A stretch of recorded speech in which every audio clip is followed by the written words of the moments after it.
جل پری شہزادی اور سمندر کا راز۔ سمندر کی گہرائی میں ایک وسیع اور پراسرار محل تھا جس کی دیواریں موتیوں اور نیلم سے جڑی ہوئی تھیں۔ پانی کی ہر لہر میں محل کی روشنی ایک عجیب چمک پیدا کرتی، جیسے پورا سمندر ستاروں سے بھرا ہوا ہو۔ اس محل کی وارث تھی جل پری شہزادی میارا، جس کے لمبے نیلے بال پانی کی ہر لہر کے ساتھ جھلملاتے اور اس کی دم چمکتی ہوئی روشنی چھوڑتی تھی۔ میارا دوسرے جل پریوں سے منفرد تھی۔ وہ نہ صرف محل میں رہتی، نہ صرف گاتی، بلکہ خطرناک اور انجان جگہوں کو دریافت کرنا اور نئے رازوں کی تلاش کرنا اسے سب سے زیادہ پسند تھا۔ میارا کے پاس ایک قیمتی اور طاقتور چیز تھی، نیلا تاج۔ یہ تاج نہ صرف زیبائش کے لیے تھا بلکہ اس میں سمندر کی طاقت بھی چھپی ہوئی تھی۔ تاج پہنے بغیر سمندر پر طوفان اور دیگر خطرات قابو نہیں پایا جا سکتا تھا۔ ایک دن سمندر پرسکون تھا۔ مایا نے محسوس کیا کہ تاج اپنی جگہ پر نہیں ہے۔ محل کے تمام کمرے اور دروازے دیکھنے کے بعد بھی وہ تاج کو نہیں پا سکی۔ دل میں خوف بڑھ گیا، کیونکہ تاج کے بغیر سمندر کا توازن بگڑ سکتا تھا اور گاؤں کے لوگ خطرے میں آ سکتے تھے۔ میارا نے فیصلہ کیا کہ وہ تاج خود تلاش کرے گی۔ وہ پانی کی سطح پر پہنچی اور گہرائی کی طرف روانہ ہوئی۔ راستے میں رنگ برنگی جیلی فشیں روشنی کا راستہ دکھا رہی تھیں اور مچھلیاں اس کے ارد گرد گھوم کر اس کی مدد کر رہی تھیں۔ جیسے ہی وہ گہرائی کی طرف بڑھی، پانی کی روشنی دھندلی ہو گئی۔ میارا نے دل میں حوصلہ جمع کیا اور سوچا، یہ تاج سمندر کا ہے اور مجھے اسے واپس لانا ہے۔ گہرے پانی کے بیچ میں ایک تاریک کھائی تھی۔ کھائی نظر آئی۔ کھائی کے کنارے ایک سایہ حرکت کر رہا تھا۔ میارا نے دیکھا، وہ تو ایک دیو قامت ایکوینوس تھا، جس کی آنکھیں سرخ روشنی میں جل رہی تھیں۔ ایکوینوس نے اپنی لمبی بازوؤں کو پھیلایا اور پانی میں بھنور سا پیدا کر دیا۔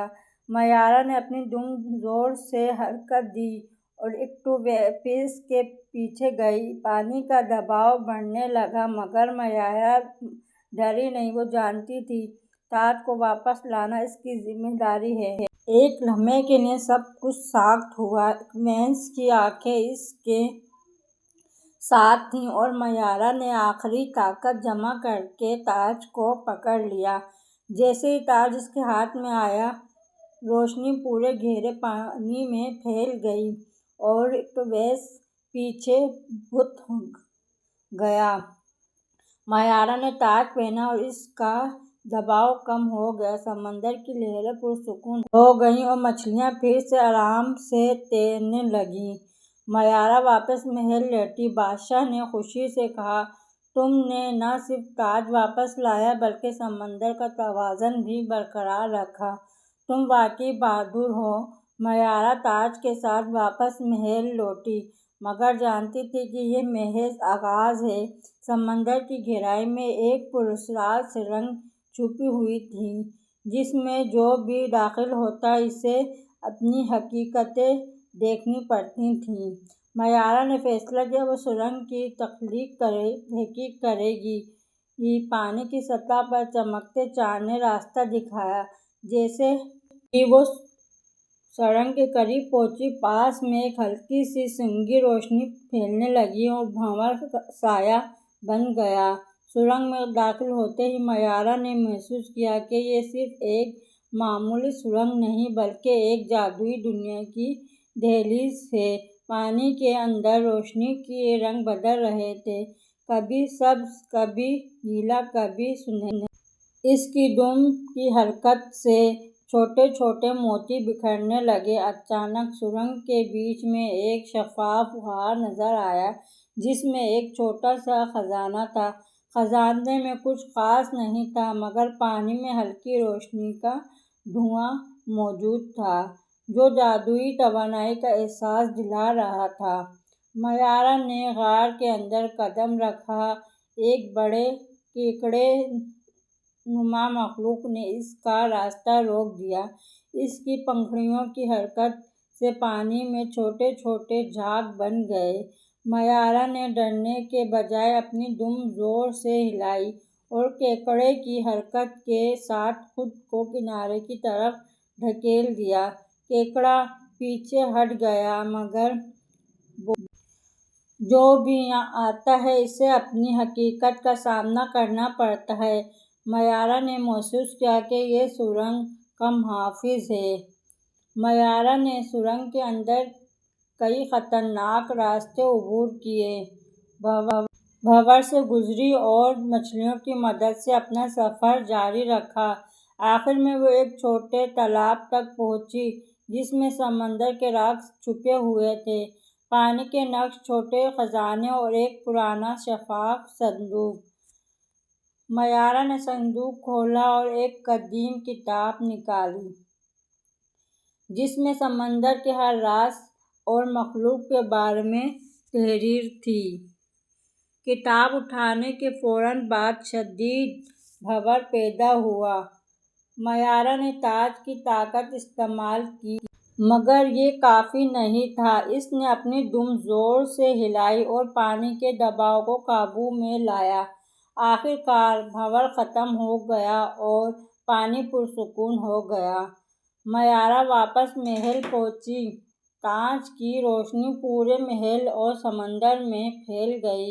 وہ جانتی تھی کہ خطرات ختم نہیں ہوئے بلکہ آنے والے دنوں میں اور بھی امتحانات آئیں گے۔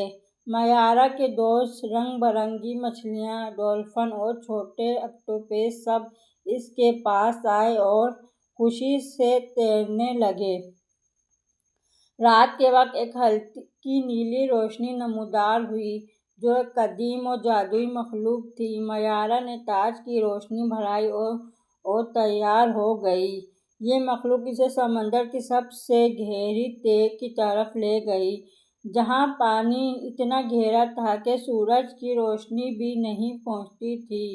وہاں ایک عظیم الجثہ محافظ موجود تھا جس کے بازوؤں میں روشنی جھلک رہی تھی۔ میارا نے تاج کی طاقت استعمال کی اور سمندر کے تمام راز کھل گئے۔ تاج کی اصل طاقت ظاہر ہوئی۔ یہ نہ صرف روشنی دینے والا بلکہ سمندر کی زندگی کو محفوظ رکھنے والا وسیلہ بھی ہے۔ میارا نے تاج کی روشنی پورے سمندر میں پھیلائی، پانی پرسکون ہوا اور سمندر کی مخلوق خوشی سے تیرنے لگی۔ بادشاہ نے خوش ہو کر کہا، اب تم واقعی سمندر کی محافظ ہو اور سب کچھ محفوظ ہے۔ میارا نے دل میں سوچا، اب میں جانتی ہوں کہ طاقت صرف خود کے لیے نہیں بلکہ سب کے لیے استعمال کرنی چاہیے۔ چند دن بعد میارا نے تاج پہنے ہوئے سمندر کی سطح پر روشنی کے نقش بنائے۔ پانی میں روشنی کے نقش بن گئے، مچھلیاں تیرنے لگیں اور گاؤں کے لوگ حیران رہ گئے کہ سمندر کتنا پرسکون اور خوبصورت ہو گیا ہے۔ میارا اب جان گئی تھی کہ ہر راز، ہر طاقت اور ہر خطرہ اس کے حوصلے اور ذہانت کے بغیر نہیں روکا جا سکتا۔ اور سمندر کی ہر لہر پر کانٹا اور ہر روشنی اس بات کی گواہی دیتی تھی کہ میارا نے تاج اور سمندر دونوں کی حفاظت کی ہے۔ اگر آپ کو ہماری کہانیاں پسند آئیں تو ہمارے چینل کو سبسکرائب کریں، ویڈیو کو لائک اور شیئر کرنا نہ بھولیں اور کمنٹس میں ضرور بتائیں اگلی کہانی کس موضوع پر ہو۔